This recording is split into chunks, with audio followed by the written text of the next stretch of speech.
که دختره بهترین به فکرم اویله است. من فکر میکنم چون همه فرزند میوه خدا دادی های خواه پسر باشه خواه دختر. البته در اویله که دخترها هستند اون اویله خیال میکنم که گل میشکفد. از تراوت آن گل ها، از خوشبوگی و زیبایی او گل ها پدر و مادر با نور میگیرند.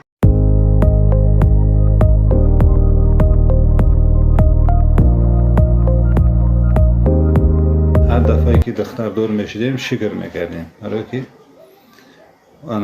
دختر در زندگی چیزی خودش دارد در اویله، مثلا فیض و برکت در خانواده میبیره.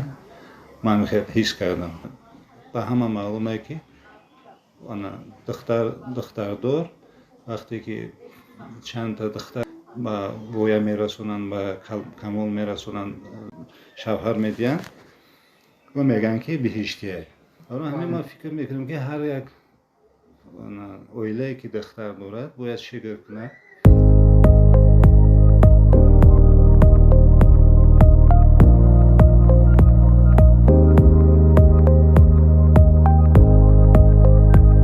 ما همه خیلی دختردار شدیم، یک تا دو تا سه تا چهار تا، هیچ وقت نگفتیم که مثلا یکم وای نبود.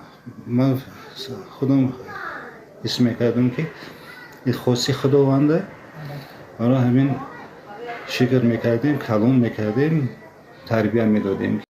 خدا به شکر خدای نقض داریم. گفتیم 11 تا نبیره داریم. شکر هر دفعه هر هفته خبر میگیرن، شکر کردن در کار، زندگی پیش بردن در کار.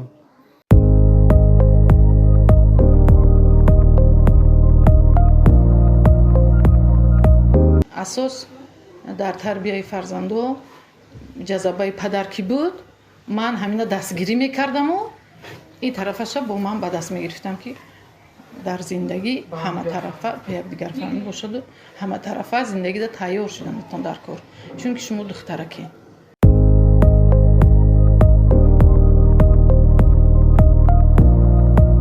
انتخاب کردن ما مجبور نکردیم، همشون کسبی نزدیده شونه انتخاب کردن، خواندن، همشون معلومات عالی دارن.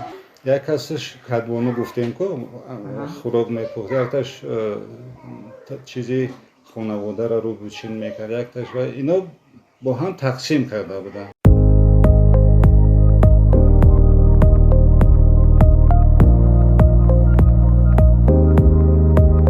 همه نازی دختر برداشتن در کار نیست. بگذار که در آن حالتی که ما نبرداشتیم فهمد که آینده نازی من پدر مادرم نبرداشته که اویله دیگه برداشته میتونه.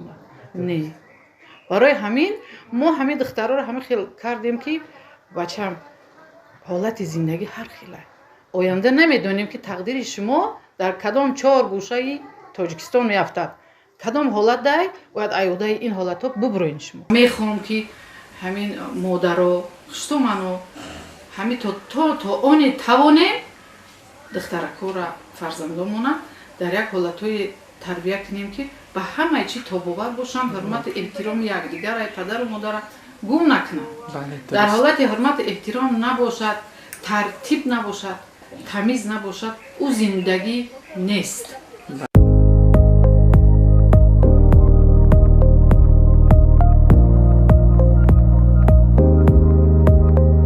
یکی اگر که پزمان شوم اگر زنگ میزنم بچه جان نمیبین شما، یا که خودتونم نامدین همون نبیره ها روان کنید، همون نبیره ها ما دیدن الکی تمام خستگی، تمام همون حالتی مثل که زیقی که دارم گم می شود. تمام بی جان گفته می دوند، یک شادی کده می دوند، یک ویای میکن الکی گم می شود، همه چی فراموش می شود.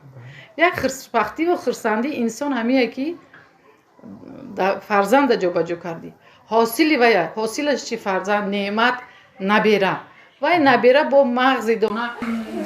من در اویله دویم فرزند، پیش از من داشتم بسیارتر همه کارو خونه، از اون از بس که مادرم در аллакай мо мактабҳо будем ки падару модарам дар кор кунад, кори хонаамонро мо дупаса мекардем.